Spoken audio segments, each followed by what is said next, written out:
성도 여러분 안녕하십니까? 오늘도 아침 예배에 찾아오신 모든 성도님들을 진심으로 환영합니다.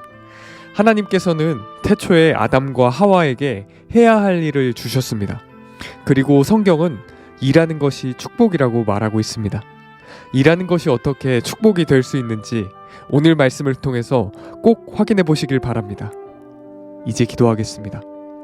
하늘에 계신 아버지, 여기까지 저희를 인도하신 하나님께 감사드립니다. 오늘도 말씀으로 인도해 주실 때 내 생각과 감정을 내려놓고 겸손한 마음으로 말씀을 받을 수 있도록 인도하여 주시옵시고, 말씀을 통해서 양심이 씻겨지고 하늘에 대한 소망이 마음에 자리 잡을 수 있도록 인도하여 주시옵소서. 하늘에 계신 아버지, 몸이 불편하고 육신의 연약함 때문에 힘들고 고통당하는 성도들이 있습니다.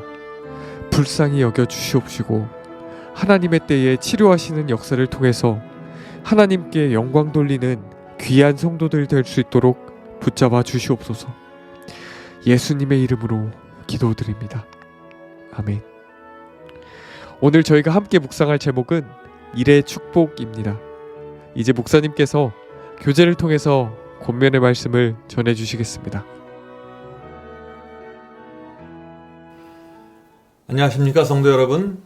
에덴 동산은 어떤 곳이었을까요?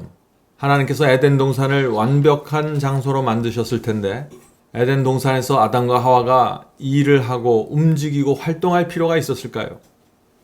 또 하늘은 우리가 장차 가서 그곳에서 어떻게 살게 될까요?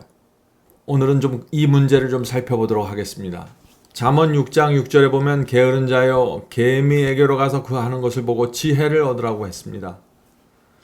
개미가 바쁘게 움직이면서 살아가는 모습을 보면은 그 속에서 인간이 어떻게 살아야 하는가에 대한 하나님의 뜻을 볼 수 있는 것입니다.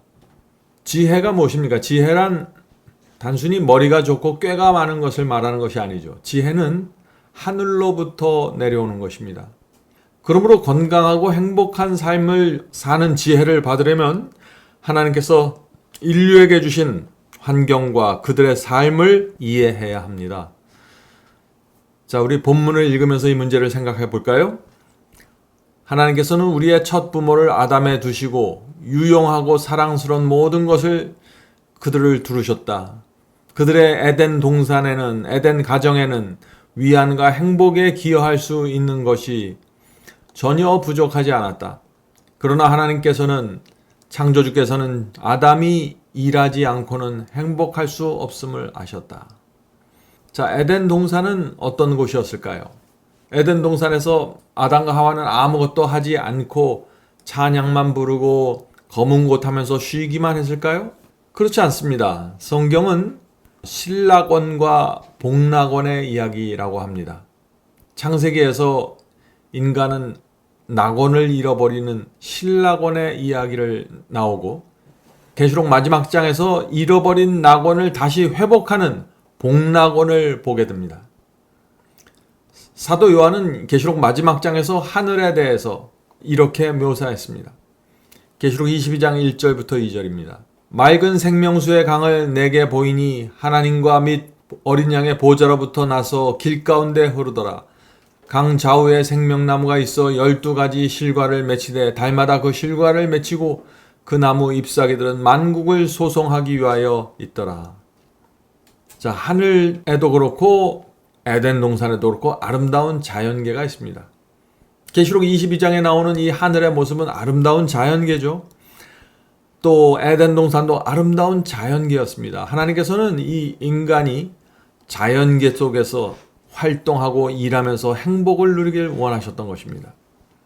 본문 읽겠습니다. 에덴 동산의 아름다움이 아담을 기쁘게 했지만 그것만으로 충분치 않았다. 그는 신체의 놀라운 기관들을 활동하게 하는 노동을 해야 했다. 아무 일도 하지 않는데 행복이 존재한다면 거룩하고 순수한 상태에 있는 사람은 일하지 않은 채로 있었을 것이다. 그러나 사람을 창조하신 하나님께서는 인간의 행복을 위하여 무엇이 있어야 할지를 아셨으므로 인간을 창조하시자마자 일을 할당해 주셨다. 하나님께서는 아담과 하와에게 할 일을 주셨습니다. 일을 해야만 행복하고 건강해질 수 있도록 그들의 몸을 만드셨기 때문이죠. 만약 우리가 누워 있어야만, 하루 종일 누워 있으면 행복하다면 우리가 하루 종일 누워 있게 하셨을 것입니다. 그러나 그것이 아니라는 것이죠. 우리는 활동하면서 인격적으로 대화하고 교제하면서 그렇게 행복해질 수 있는 사람입니다. 어떤 분들은 이 아담과 하와가 에덴 동산에서 일을 해야 했고 몸을 움직이면서 활동해야 했다라는 말을 하면 이상하게 생각합니다. 성도 여러분, 우리는 에덴 동산뿐만 아니라 장차 천국에 가서도 일하고 활동해야 합니다. 그곳에서도 게으름과 나태함은 허용되지 않습니다. 그래서 이사야서를 보면은요, 거기에는 하늘에서 구원받는 성도들이 살아가는 실제 모습이 나옵니다. 구원받은 성도들이 하늘에서 사는 모습이 에덴 동산에서 아담과 하와가 살았던 그 모습, 바로 그것이었습니다. 자, 이사야서 65장 21, 22절 또 11장 6절 9절에 나오는 말씀을 좀 함께 읽으면서 살펴보도록 하겠습니다.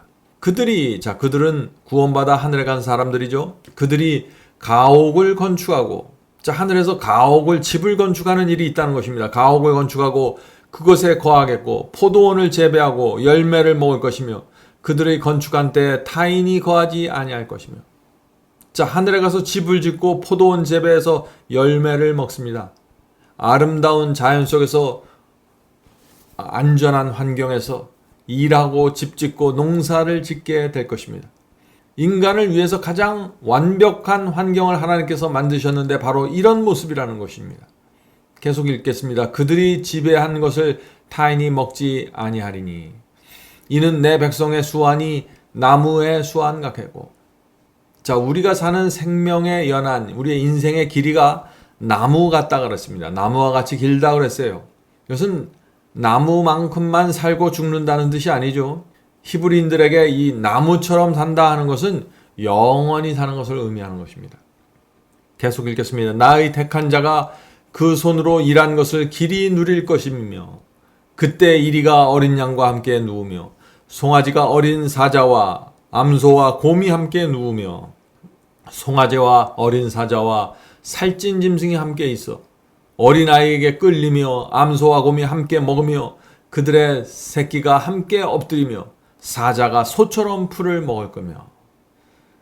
자, 여기 그 암사와 곰같이 큰 짐승들이 어린 아이들에게 손을 끌려서 이리저리 다니는 모습이 나오죠. 또 사자와 연약한 짐승들이 같이 누워있고 같이 어울리고 재밌게 노는 모습들이 나오는 것입니다. 또 사자가 소처럼 풀을 먹을 것이라고 했습니다. 성도 여러분, 하늘에서는 짐승들이 다 소처럼 풀을 먹는 것입니다. 에덴 동산에서도 모든 동물들은 채식을 했습니다. 왜냐하면 거기는 약육강식의 세상이 아니기 때문이죠. 죄가 이 세상에 들어온 이후 힘센 것이 힘없는 것을 잡아먹는 모습이 나타난 것입니다. 죄의 결과가 생긴 것이죠. 그러나 죄가 없는 곳으로 가면 하늘에서는 강한 동물과 약한 동물이 서로 장난치고 조화를 이루면서 살게 되는 것입니다. 하늘은 정말 행복하고 안전한 곳입니다. 계속 읽겠습니다. 젖먹이는 아이가 독사의 구덩에서 장난하며 젖된 어린아이가 독사의 굴에 손을 집어넣을 것이며. 자, 어떤 분들은 이 말씀을 보고 하늘에도 독사굴이 있다고 생각하는데 이 말씀은 그런 뜻이 아니죠. 이 땅에서 사람들이 그 땅굴에 손을 잘못 넣었다가 뱀에게 물리고 개미에게 물리고 벌떼들에게 당하는 고통들이 있습니다. 그러나 하늘에서는 땅에 있는 아무 구멍에 손을 넣어도 안전하다는 것입니다. 나의 거룩한 산 모든 곳에는 햇댐이 없고 상함도 없을 것이니 이는 물이 바다를 덮음같이 여호와를 아는 지식이 세상에 충만할 것임이니라. 성도 여러분, 이것이 우리가 장차 하늘에 가서 살 그 하늘의 모습입니다. 이 땅에서 죄를 버리고 하늘을 바라보면서 살면 하나님께서 우리에게 완벽한 행복과 건강을 주실 것입니다. 이사야서에 나오는 이 말씀은 하늘에 대한 말씀이지만 동시에 에덴 동산에서도 동일한 아름다움과 행복과 완전한 안전이 있었던 것입니다. 에덴 동산에서도 인간은 포도원을 재배해야 했고 일하고 노동해야 했습니다. 집을 져야 했겠죠. 노동과 일은 인간을 위해서 정말 중요하고 행복과 건강을 위한 필수 요소입니다. 계속 본문 읽겠습니다. 미래의 영광에 대한 약속과 인간이 매일의 약속을 위하여 수고해야 한다는 명령은 동일한 보좌에서 나왔다. 신체가 활동하지 않을 때 피는 느리게 흐르며 근육의 크기와 힘은 저하된다. 신체 활동과 공기와 햇빛을 마음껏 사용하는 것, 곧 하늘이 모든 사람에게 풍성하게 부여한 축복들은 쇠약한 많은 병자에게 생명과 힘을 줄 것이다. 참된 행복과 건강을 정말 원하는 분들은 오늘 우리가 나누는 이 말씀을 잘 생각해 보셔야 합니다. 하나님께서 태초에 아담과 하와에게 주셨던 그 자연의 축복들을 굉장히 중요하다는 것입니다. 오늘날에도 마찬가지라는 것입니다. 왜냐하면 이 건강과 행복한 마음은 피와 깊은 연관이 있습니다. 건강을 유지하려면 그리고 깨끗하고 생명력이 있는 피를 가져야 하는 것입니다. 건강은 이 피의 건강과 밀접하게 관계에 있는 것이죠. 피는 신체 조직의 각 부분에 생명과 활력을 가져다 줍니다. 그러므로 피의 순환이 활력적일수록 세포에 산소와 영양이 활발하게 공급되는 것입니다. 성도 여러분, 그러므로 우리가 게으르고 나태하면은 피의 순환이 아주 천천히 흘러가게 되는 것입니다. 아무거나 먹고 과식하고 스트레스를 많이 받으면 어떻게 될까요? 피의 순환에 문제가 생기는 것입니다. 운동하지 않고 몸을 움직이지 않으면 피의 순환이 느려지고 몸과 두뇌 건강에 여러 가지 문제를 일으킨다는 것입니다. 이것은 오늘날 현대 과학이 말하는 것이죠. 이 모든 것을 아셨던 하나님께서 사람에게 활동하라고 명령하셨고 움직이고 집을 짓고 포도원을 재배하라고 하시는 것입니다. 맑은 공기를 마시는 것도 중요합니다. 요즘 한국에서는 공기가 너무 좋지 않죠? 그래서 우리가 가족들이 시간을 내서 공기가 맑은 곳에 가서 산책을 하고 노동을 하면서 맑은 공기를 우리의 몸속에 깊이 집어넣는 것 중요한 것입니다. 하늘과 에덴 동산이 이 모든 것을 갖추고 있었습니다. 햇볕과 공기와 그 환경 모든 것을 갖추고 있어서 인간의 건강과 행복을 위한 최고의 장소였습니다. 본문을 읽겠습니다. 일은 저주가 아니라 축복이다. 부지런한 노동은 청년이든 노인이든 간에 많은 사람을 일하기를 게을리하는 자들에게 여전히 불행을 안겨주고자 하는 자의 함정에서 꺼내줄 것이었다. 왜냐하면 정직한 수고는 우리를 고상하게 해주기 때문이다. 손이 일상적인 일에 종사하는 동안 정신은 고상하고 거룩한 사상으로 채워질 것이다. 게으름과 나태함 속에서는 고상하고 거룩한 사상이 자리 잡을 수가 없다 하는 것입니다. 활력 있는 삶이 중요합니다. 건강한 몸에 건강한 정신이 깃든다고 했습니다. 몸과 마음은 깊이 연결되어 있습니다. 몸은 정신에 영향을 주고 정신도 또한 몸에 영향을 주는 것입니다. 서로 영향을 주는 것입니다. 정신적 스트레스가 많아지면은 몸에 즉각적인 영향을 주어서 소화가 잘 안 되죠. 스트레스가 많으면 혈압이 올라가게 되고 두통이 생기게 됩니다. 이 몸이 정신에 영향을 주는 것입니다. 그래서 그리스도인은 몸과 마음의 건강을 공급하기 위해서 생명의 법칙, 성경에 나오는 생명의 법칙, 에덴 동산에서 하나님께서 주신 그 생명의 법칙에 관심을 갖고 살펴봐야 하는 것입니다. 그곳에 인류를 위한 가장 안전한 생명의 법칙이 있습니다. 본문 읽겠습니다. 무활동과 게으름은 경건을 파괴하며 하나님의 성령을 근심하게 한다. 성도 여러분, 우리가 활동하지 않고 방에 누워서 쓸데없이 시간을 보내면은 경건함이 서서히 무너지게 된다는 것입니다. 그런 삶은 성령을 근심하게 한다는 것입니다. 신앙은 성경을 읽기만 한다고 해서 되는 것이 아닙니다. 몸과 마음이 함께 건강할 수 있는 삶을 살아야 하는 것입니다. 제가 가끔씩 저희 교회 교우들에게 좋은 공기와 자연이 있는 곳에 가서 사는 이 라이프 스타일을 소개하는 것은 뭐 여러 가지 이유가 있지만 신앙의 균형과 조화를 위해서도 그 조용하고 한적한 곳에 가서 맑은 공기가 있는 곳에 가서 사는 것은 중요한 것입니다. 이 도시의 삶에 길들여진 현대인들에게 이상하게 들릴 수 있지만은요, 조용하고 아름다운 곳에 가서 사는 삶의 유익은 정말 큰 것입니다. 고요 있는 물은 더러우나 흐르는 물은 건강과 기쁨으로 땅을 적신다. 회심한 남녀는 누구든지 일꾼이 될 수 있다. 분명 하늘에서도 일이 있을 것이다. 구속받은 자들은 꿈꾸듯 나태한 상태에서 살지 않는다. 하나님의 백성들에게는 안식이 남아있다. 자신들의 모든 소유와 존재 전체에 빚을 진 그분을 그들이 섬기는 가운데 발견하게 될 안식이 남아있다. 성도 여러분, 에덴 동산도 그렇고 하늘도 그렇고 매우 활동적인 곳입니다. 우리는 그곳에서 하늘에서 집을 짓고 포도원을 가꿀 것이며 사자와 곰이 함께 어울리면서 살아가는 모습을 볼 것입니다. 천사들과 교제를 나누고 완벽한 건강과 행복을 누리게 될 것입니다. 하늘은 구름 위에 앉아서 무료하게 시간을 보내는 곳이 아닙니다. 우리는 하나님께 나가 우주의 과학과 신비를 날마다 배우게 될 것입니다. 어떻게 죄가 들어왔고 하나님께서 어떻게 사탄을 물리쳤으며 구원에 대한 전체 진리를 우리가 배우게 될 것입니다. 하늘은 하루하루가 흥미있는 곳이 될 것입니다. 이 땅에서는 슬픔과 고통이 있지만 하늘에 가면은 죽음에 대한 슬픈 소식이 없을 것입니다. 거기는 장례식의 행렬도 볼 수 없을 것입니다.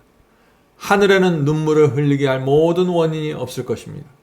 성도 여러분, 우리는 죄로 저주를 받아 고통과 피해가 충만한 이 세상으로부터 눈을 돌려서 우리가 앞으로 실제 살아야 될 그 하늘 고향을 바라보아야 될 것입니다. 푸른 잔디와 초원이 펼쳐져 있고 생명강이 흐르는 아름다움을 명상하시기 바랍니다. 바울도 그렇게 살았습니다. 바울도 고되고 힘든 삶 속에서도 하늘을 생각했습니다. 고린도전서 2장 9절이죠. 기록된 바 하나님이 자기를 사랑하는 자들을 위하여 예배하신 모든 것은 눈으로 보지 못하고 귀로도 듣지 못하고 사람의 마음으로도 생각지 못하였다 함과 같으리라. 하나님께서 우리를 위해서 예비하신 것은 정말 우리가 상상할 수도 없는 아름답고 완전한 장소가 될 것입니다.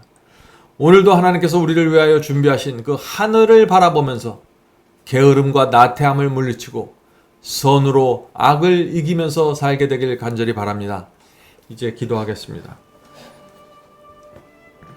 하늘에 계신 아버지, 사자와 토끼가 어울리고 큰 소와 곰이 어린아이의 손에 이끌려 다니는 또 생명수 강이 생명을 갖고 흐르는 그 아름다운 곳에 저희가 살게 해 주셔서 감사합니다.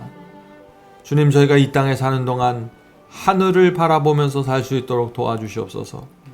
이 땅의 어둠과 질병들을 보면서 실망하고 낙담한 저희들의 마음을 하늘로 들어 올려주셔서 밝고 아름답고 영원한 생명을 보면서 살 수 있도록 도와주시옵소서. 하늘에 계신 아버지, 저희 마음에 오늘도 주께서 찾아오셔서 이 세상을 나그네로 살고 하늘 바라보며 갈 수 있도록 도와주시옵소서. 예수님의 이름으로 간절히 기도드립니다. 아멘.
죄의